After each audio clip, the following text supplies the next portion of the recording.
mí particularmente, un modelo equivocado para nuestro contexto ambiental y territorial. Sin embargo, el modelo hortofrutícola tiene una tradición precedente que coloca a España ya en los mercados agrarios internacionales desde el siglo XIX, ¿no? Quiero decir, ¿y tú qué ves aquí? ¿Podemos ver continuidades lógicas, continuidades racionales? ¿Son los dos irracionales desde el punto de vista ambiental? No sé si consigo explicarme un poco en los comentarios. Sí, bueno. Sobre políticas agrarias, que poco te puedo contar, pero yo realmente siempre desconozco buena parte de... La pregunta no se podría decir de otra manera. ¿Hasta qué punto los procesos sociales que tú nos cuentas vienen o no condicionados por las políticas? Pues sí. Las políticas agrarias las desconozco bastante. Siempre me he ocupado un poco de las políticas agrarias porque precisamente buscamos la observación de procesos sociales y una explicación que puede ser muy cómoda siempre en torno de políticas agrarias. Lo que sí que hemos observado, por ejemplo, es que las políticas han tenido, por ejemplo, el proceso de modernización de la agricultura española, que ha consistido en convertir economías campesinas en unidades modernas de producción agraria. Se ha hecho desde todos los procesos de intervención que tenían los agentes de extensión agraria, las agentes de economía doméstica, ¿no?, etcétera, tenían un fallo fundamental y sustantivo. Querían pasar de una economía doméstica, de una economía campesina. Una economía campesina, en la unidad familiar es una falange obliqua. Van todos a una, se ponen todos a la vez, etcétera, y tiene unas condiciones de reproducción a una unidad moderna de producción. Pero querían hacerlo, no tuvieron en cuenta, y querían hacerlo sin haber tocado las condiciones sociales de reproducción. Es decir, manteniendo un modelo en que realmente el jefe de explotación era el hombre, el jefe de familia. Conclusión, estaban los hijos que dijeron aquello de papá, o compras el tractor o me voy. Papá siguió sin comprar el tractor porque prefería que el hijo trabajase y el hijo se fue.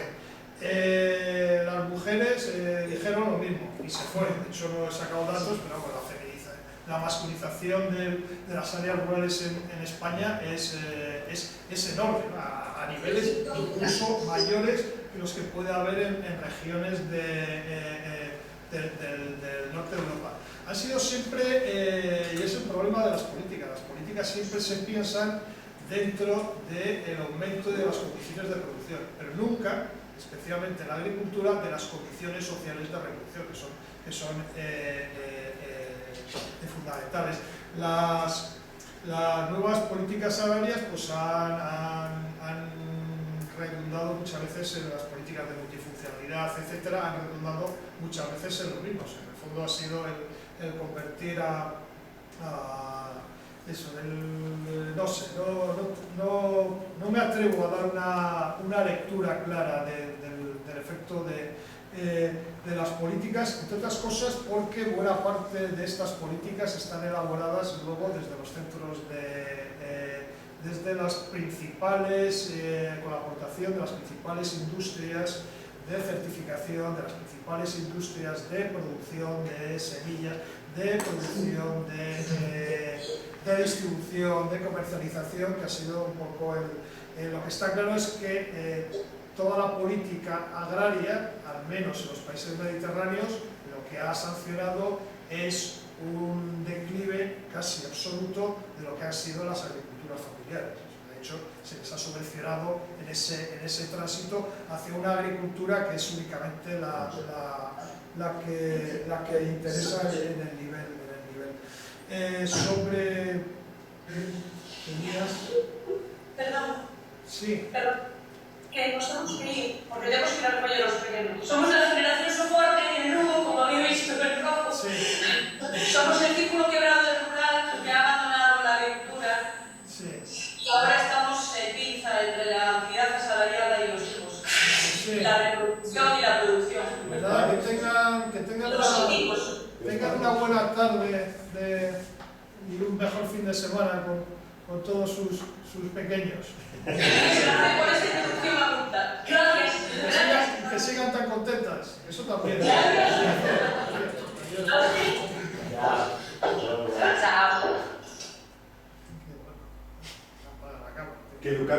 venía por la Queda así un poco, se siente uno como una nave espacial cuando dice, corto, plazo.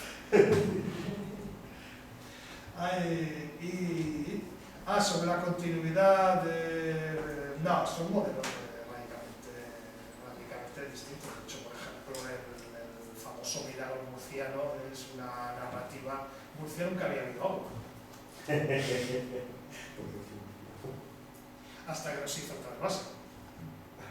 O sea, que era el campus Spartarius que cuenta Estrabón.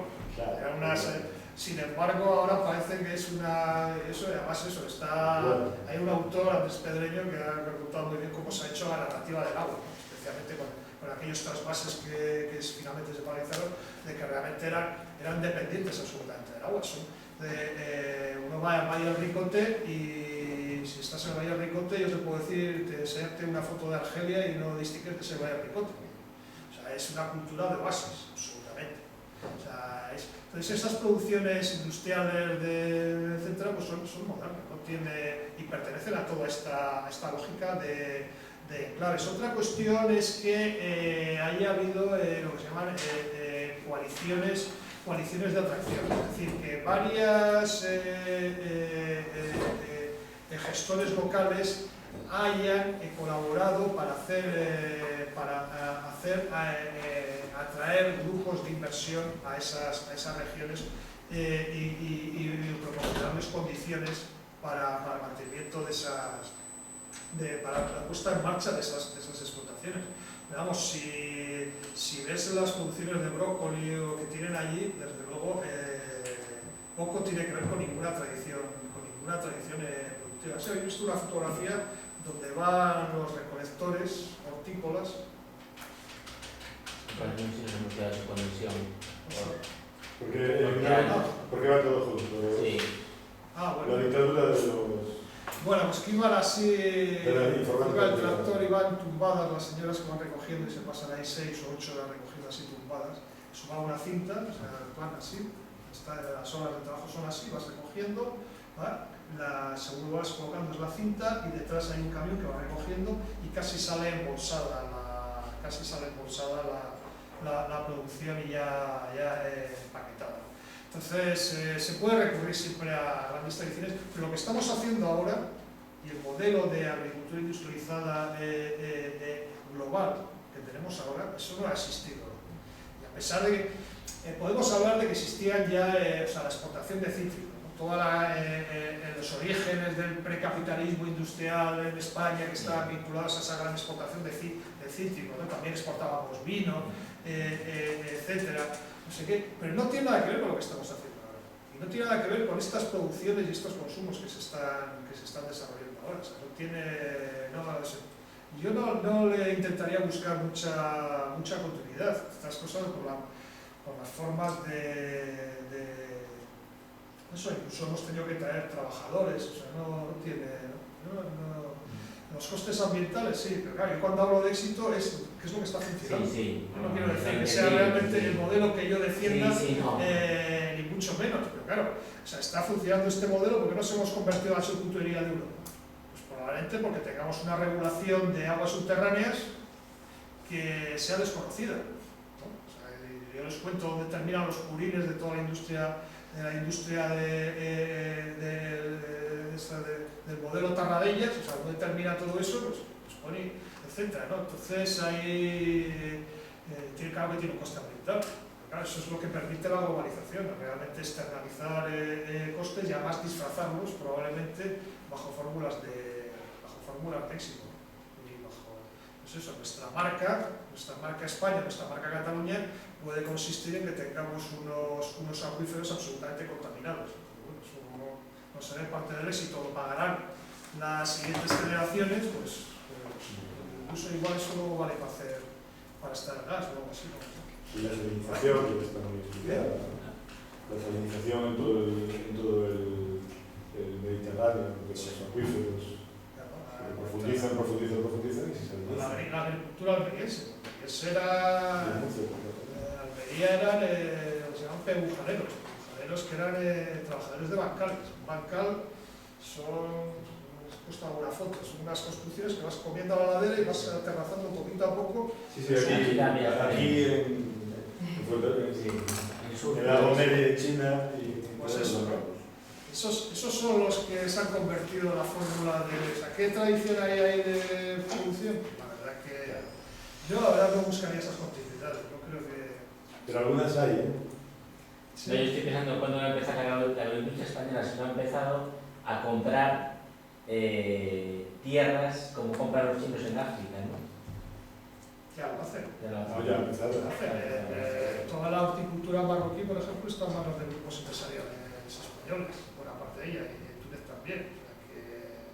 O sea, eso dentro de un proceso de capitalismo en cascada se ha ido invirtiendo y se ha ido buscando a otros lugares donde realmente el control es bastante menor, ¿no? Y los costes se reducen. Para atraer trabajadores, vamos nosotros y etcétera. Porque, insisto, es que antes la agricultura te decía, aquí yo puedo hacer esto, y hoy en día da igual, o sea, estoy aquí, voy a hacer esto, lo que sea.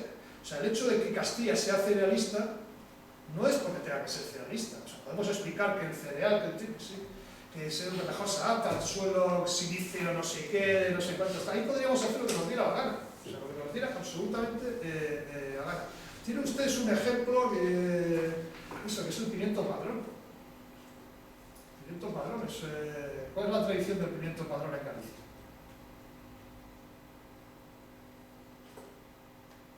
¿De dónde viene el pimiento de padrón? Del monasterio de Ocouto. El monasterio, sí, que en el siglo XVIII se cultivó ahí realmente lo trae una agente de extensión agraria en los años 50, se murió hace 3 años la agente de extensión agraria. O sea, probablemente en el monasterio del Bor habría alguna planta de... No, en el Bor no, en Ocouto. Pues igual había alguna planta ahí. Pero realmente ustedes han encontrado una receta de cocina donde aparece el pimiento padrón, han encontrado una familia gallega que comiera el pimiento de padrón. No. Sin embargo, hoy en día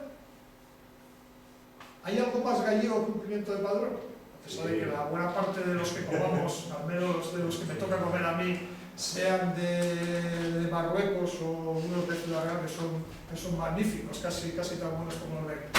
No hay ninguna. Entonces, estamos en una configuración, además, que es lo que cuando hablabas de tópico, en una configuración además de absoluto tópico, ¿no? de absoluta idealización incluso de las culturas y de las propias tradiciones rurales.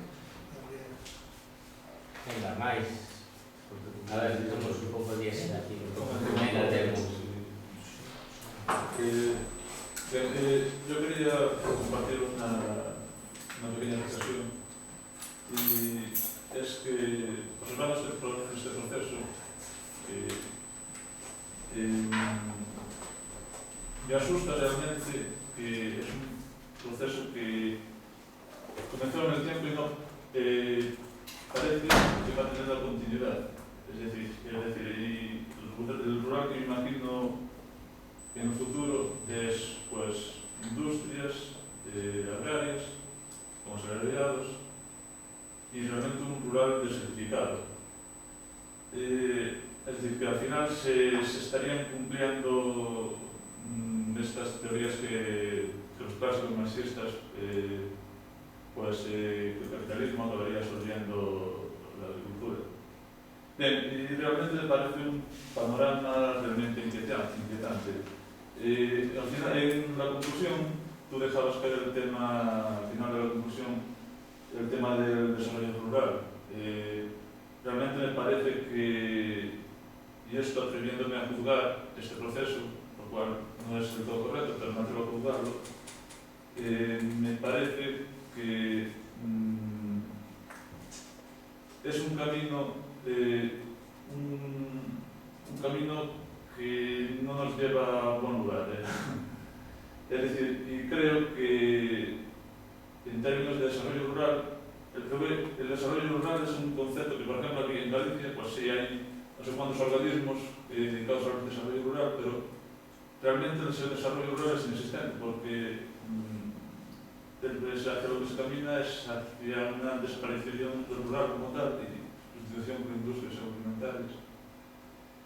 Y bueno, yo creo que, y esto ya es incluso más personal, creo que desde las ciencias sociales también tenemos actualmente nuestra labor, claro, es explicar y interpretar y entender. Pero yo creo que a día de hoy nos debemos incorporar una responsabilidad más, que es la de crear nuevos conceptos y nuevas visiones con respecto a todo esto. Lo digo porque, por ejemplo, yo sé que muchos agricultores rurales, muchas familias que se dedican a la agricultura, pues siguen creyendo que lo que hacen ellos es pues, un concepto que tenemos muy asimilado aquí en esta facultad, que es el del atraso, ¿no? Y saben y prefieren caminar hacia pensar que, vale, tenemos que hacer todo esto, caminar hacia algo más grande. Que no es, en mi forma de verlo, pues un camino tan acertado. Es decir, los agricultores tienen que hacer que sus plantaciones crezcan, y no solo eso, sino que incorpore, es decir, esa dinámica de concentración, mantener esa dinámica de concentración del capitalismo. Asumieron eso, es decir, la concentración, las grandes profesiones, y eso, que al final llevará pues una desertización del rural y hacer una reflexión. Sí, no, esta es una muy buena reflexión. Pero más el capitalismo siempre nos sorprende. Llevamos diciendo que en estas condiciones el capitalismo no va a durar 2 telediarios y nos sorprende. O sea, tiene una capacidad de reinvención y de adaptación que resulta increíble. De momento estamos hablando de globalización, pero quedan muchos territorios aún fuera del marco de... O sea, estamos hablando siempre de producciones mundiales, pero quedan todavía territorios, buena parte de los territorios, y sobre todo, que es de lo que se nutre en última instancia el capitalismo, del aporte de nuevas regiones del planeta al proceso de globalización. Quedan todavía buenas regiones por incorporarse. Yo creo que sí que hay una cuestión que es inquietante. Es inquietante sobre todo el grado de control absoluto que tiene las grandes corporaciones y especialmente los grandes grupos de distribución alimentaria en qué es lo que vamos a consumir y en qué es lo que vamos a comer. Eso a mí me parece inquietante. Es decir, no ya una cuestión de soberanía alimentaria, sino de capacidad de elección. O sea, básicamente encontramos lo que está en los lineales. Tenemos productos como el CAI, por ejemplo, que ahora se empieza a vender aquí, que se vendía desde hace no sé cuántos años en Inglaterra. La espelta, que ahora se empieza a vender aquí, pero que hace unos años, cruzando en una frontera, estaba, o sea, etcétera, ¿no? Tenemos, o sea, hay un gran decisor que no controlamos. O sea, hay una falta absoluta de transparencia en la decisión de qué productos van a llegar a estar en nuestra mano. Bajo esa ficción de que somos consumidores y que tenemos una libertad de elección, nuestra libertad de elección es cada vez más reducida y estamos en esos grupos que tienen esas cuestiones de dictaminar qué productos se van a consumir en cada momento. Eso es muy inquietante, porque eso porque además, como les decía, nosotros podemos buscar el sabor de una fresa, pero es que nos olvidamos de que detrás de esa fresa ha habido trabajo y cuáles han sido las condiciones de trabajo que llevan esa fresa. Porque lo que comemos es un trabajo que se ha realizado en una serie de condiciones y eso nos olvidamos muchas veces, sobre todo en esta cuestión esteticista a veces, ¿no? de búsqueda de eso, de decir, bueno, eso. Entonces, esa es una cuestión, y eso sí que es muy inquietante, es muy preocupante, y ahí realmente yo creo que tenemos que ser conscientes y habría que buscar figuras de regulación y figuras de exigencia de mayor transparencia o buscar grupos de distribución alternativos, en fin, eso sí que es preocupante. Condiciona mucho más de lo que pensamos. Que, de hecho, vamos viendo cómo se reducen las frutas frescas y van aumentando los zumos envasados, ¿no? Y cómo cada vez las frutas que vienen ya no sirven ya ni casi para licuadora. O sea, realmente, hay estrategias muy complejas de realmente... Pasa como con la industria del plástico, ¿no? Cada vez que se pone una restricción al plástico, el consumo de plástico, a pesar de que cada vez reciclamos más plástico, la producción de plástico sigue creciendo. La industria sabe muy bien evadir todos esos controles. ¿Por qué? Pues no tenemos un órgano regulador.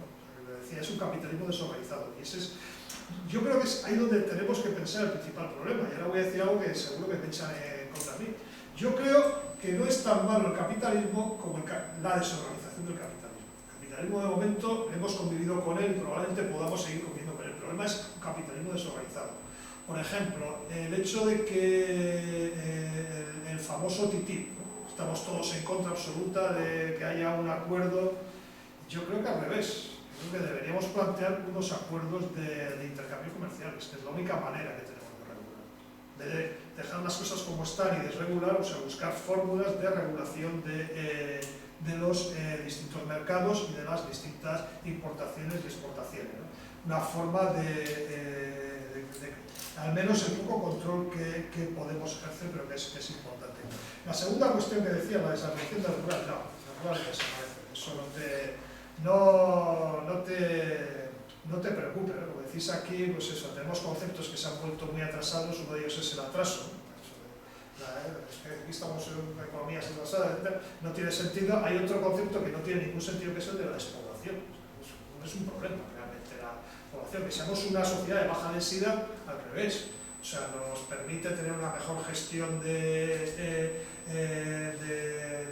los recursos ambientales, nos permite, en principio no tiene por qué ser, os he enseñado las fotos de las pirámides de Brasil, de las zonas rurales de Brasil, pues eso es mucho peor que tener una población, preocuparnos tanto por la despoblación. El problema es el equilibrio que podemos tener entre las generaciones, el hecho de eso, que no deja solo una generación soporte, en fin, una cuestión, etc. Sobre el medio rural se desplazan mucho tipo de estrategias. El medio rural no solo vive de una actividad agraria, y el problema del desarrollo rural es que se ha circunscrito únicamente a ver las formas de actividad en entornos locales, cuando realmente las áreas rurales hoy en día viven de mercados regionales de trabajo, son desplazamientos. O sea, buena parte de la población que reside en áreas rurales es porque se desplaza diariamente a otros núcleos, cabeceras comarcales, especialmente núcleos urbanos, a trabajar. Eso es la parte importante. Sin embargo, los programas de desarrollo rural cogen una comarca, delimitan una comarca, buscan los valores patrimoniales de esa comarca y vuelven a hacer o sea, en el fondo es un sistema de planificación ombliguista, ¿no? Que no se ve más allá. No, esto la realidad es una realidad más diversa. Tenemos una gran movilidad entre distintos territorios. De hecho, tenemos los jóvenes rurales, lo que hemos observado es que son rurales y urbanos a la vez.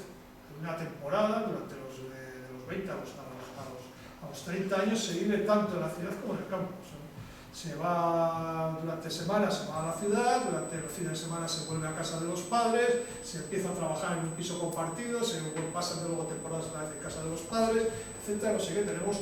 Sin embargo, seguimos con ideas de que la población es unirresidente, cuando estamos cada vez más, somos colectivos birresidentes, establecemos varias residencias, especialmente los grupos de jóvenes. El medio rural tiene un gran atractivo por la calidad ambiental, por la calidad paisajística, etc. Y eso se sigue poniendo en valor. De hecho, lo que deberíamos habernos preguntado es por qué sigue habiendo personas en las áreas rurales. Si ha desaparecido la actividad agraria, etc., ¿aún por qué queda? Pues queda precisamente por esa gran capacidad de movilidad que existe en el medio rural, ¿no? O sea, esa gran interconexión, que es algo a potenciar. Si hasta ahora decíamos no vamos a hacer carreteras porque solo sirve para que los jóvenes se vayan, tenemos que hacer al revés. Tenemos que poner formas de comunicación para que realmente fomentar la movilidad. ¿Qué hemos hecho? Hemos reducido los autobuses, los hemos anulado. Hemos quitado las líneas de ferrocarril en áreas rurales, las hemos quitado. Lo hemos dejado todo dependiente del automóvil, cuando realmente más del 50, entre un 60% de la población rural de muchas zonas de España no tiene licencia siquiera, no es que no tenga coche, no tiene licencia de conducir, con lo cual la poca generación de soporte, una de sus buenas partes importantes es hacer de taxista diariamente, ¿no? Pues tendremos que buscar fórmulas de movilidad compartida, transporte a demanda, etc. ¿En qué plan de desarrollo rural ha visto usted que se incluya alguna de estas medidas? No, es siempre iniciativa, emprendedores, productos locales, valorización, etcétera, etcétera. Pues aquí lo importante no son las condiciones de producción, las condiciones de reproducción. La economía de cuidado. Eso es lo que es sustantivo. Políticas de servicios, políticas públicas de servicios, de guarderías, de centros de día para mayores, de mejoras de las condiciones de movilidad, etc. Eso es lo que pero el medio rural será pequeño, pues no va a llegar a esas tasas que teníamos en los años 50, pero fíjense que estaba muy estable, o sea, que estaban, etcétera, pero no va, ni mucho menos piensen que va a desaparecer. Eso también decían de las ciudades en el siglo XIX, que iban a desaparecer, porque se moría más gente que la que entraba. Había momentos en que la mortalidad de las ciudades fue tan espectacular que ni siquiera con la llegada de inmigrantes, cuando Marx precisamente describe actualmente de las guerras del campesinado con Engels, eran esos momentos donde realmente la mortalidad urbana, y él siempre pensaba que los campesinos estaban únicamente para llenar las ciudades, ¿no? O sea, etcétera. No, pero eso son categorías del despoblamiento, etcétera, que no tienen hoy en día al revés. O sea, las áreas rurales tienen un gran atractivo, no todas probablemente, pero buena parte de ellas sí. Lo que sí que es inquietante es la cuestión del control de la distribución alimentaria. Eso sí, porque en el fondo no es que solo controle nuestra capacidad saludable, ¿no? Sino las condiciones de trabajo en muchas regiones del planeta. Porque si algún día se preguntan algunas cosas de dónde salen, pues, bueno, o sea, el mar de Aral se deseca para producir algodón que se produce en el centro de Asia, y ese algodón además lo producen niños,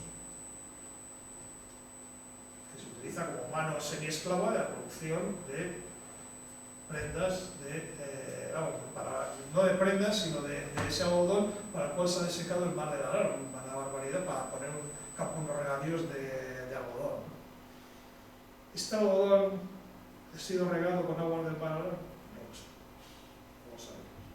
Pero probablemente, o sea que son en las cadenas, el problema de las cadenas es que finalmente, es como el juego de los trileros, ha desaparecido el origen, y eso es lo que realmente debemos empezar a vigilar, poner orden y buscar una trazabilidad, no como hemos hecho en el vacuno, por ejemplo, que es saber dónde nació la vaca, dónde, etcétera, sino que incluya las condiciones de trabajo de las personas que han estado cuidando a esa vaca, ¿no?